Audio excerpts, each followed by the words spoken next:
Good evening to all of you. देखिए UP TGT PGT NVS KVS NET आदि प्रतियोगी English literature से जुड़ी हुई प्रतियोगी परीक्षाओं की तैयारी कर रहे विद्यार्थियों के लिए आज का विषय है जी। देखिए बैलेट्स कैरेक्टरिस्टिक ना, यानी कि जो बैलेट होता है कहाँ कहाँ से अब तक जी बहुत बार सवाल बन चुके हैं। आप इसको समझने की कोशिश करिए कि सवाल कहाँ से आता है। बिल्कुल आपको नजरअंदाज नहीं करना है।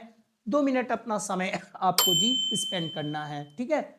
ओके, पहली बात तो जो बैलेट की कैरेक्टरिस्टिक होती है कि बैलेट जो होता है वो शॉर्ट स्टोरी होती है। यानी बैलेट में एक शॉर्ट स्टोरी जो होती है, यानी बैलेट एक पोयम होती है जिसमें एक जी छोटी कहानी को जी बताया जाता है। यानी बैलेट कोई, जब बैलेट के अंतर्गत कोई कहानी गाई जाएगी तो 2 घंटे 4 घंटे की नहीं होगी जी, जैसे आलखंड की होती है। उसकी जो कहानी होती है, जिस कहानी पे गाया जाएगा वो छोटी कहानी होती है जी, राइट। तो बैलेट जो होती है वो एक शॉर्ट स्टोरी भी होती है, और बैलेट शॉर्ट स्टोरी को जी नरेट करता है। और उसके बाद एक नैरेटिव पोयम भी होती है जी, राइट। और उसके बाद बैलेट जो होता है वो ऑब्जेक्टिव इन नेचर होता है। अब आपसे सवाल पूछा जा सकता है कि बैलेट किस फॉर्म में लिखा जाता है। So ballot is subjective in nature और ballot is objective in nature. तो आपका सही जवाब होगा कि बैलेट जो ऑब्जेक्टिव होती है, देख ध्यान दीजिएगा, जिसमें कहानी कही जाएगी, जो कहानी कही जाएगी, है ना। जैसे मान लो मैंने अभी जी महाभारत के ऊपर जी कोई मैं गीत बना दिया। अब महाभारत की कहानी में गीत के मार्फत जी गा रहा हूं। तो महाभारत की कहानी में जी अर्जुन जो होते हैं युधिष्ठिर के भाई होते हैं। अब उस कहानी में गाते हैं अपने मन से, अपनी तरफ से। मैं अर्जुन को युधिष्ठिर का दोस्त थोड़े बता दूंगा, ठीक है ना। और द्रोणाचार्य जी अर्जुन के गुरु होते हैं, तो मैं अपनी तरफ से ऐसे नहीं बता दूंगा कि नहीं अर्जुन गुरु थे द्रोणाचार्य शिष्य थे, ठीक है। तो जो कहानी गाई जाएगी, कहानी कही जाती है, जब भी कोई कहानी कही जाएगी, कहानी कही जाती है, तो जो कहानी कही जाती है जिसमें कहानियां होती हैं, तो नो डाउट जी उनको आप इतने मोटे तौर पे समझिए वो ऑब्जेक्टिव होती हैं। और जिसमें आप अपने हृदय की पीड़ा, अपने हृदय की, आप अपनी तरफ से कुछ भी कह सकते हो जी। और कभी अपनी तरफ से अपनी इमोशन, अपनी चीज को जी व्यक्त करता है, तो वो क्या होता है जी, सब्जेक्टिव होता है। क्या होता है जी, सब्जेक्टिव। ओके, समझ में आया कि नहीं आया। इसीलिए जब कभी कभी दो दोस्त मिलते हैं आपस में, ध्यान दीजिएगा समझा रहे हैं हम आपको, 2 मिनट लेंगे।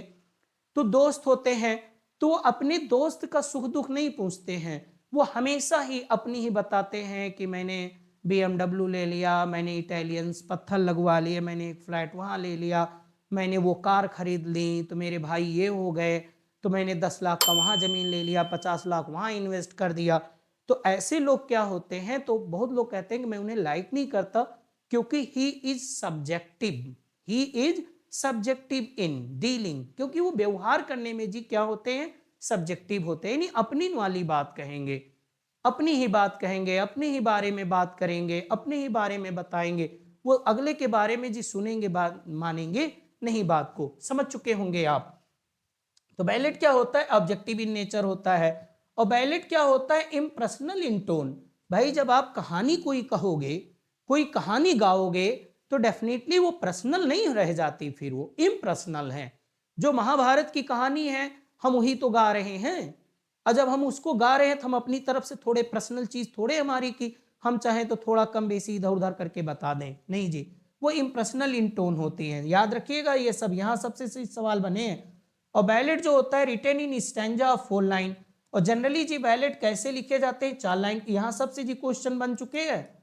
ओके, आगे ध्यान देते हैं। और रिटेन इन स्टैंजा, और इसका जो राइमिंग वो होता है जी, ABCBRABAB, इसको याद रखिएगा, ABCBRABAB होता है। और बैलेट जी क्या यूज करता है, यूज ऑफ कॉमन डिक्शन और यूज ऑफ रिफ्रेन। रिफ्रेन आप समझते ही होंगे जी, मैंने बताया है। जैसे ये 4 स्टैंजा है, बता देते हैं जी।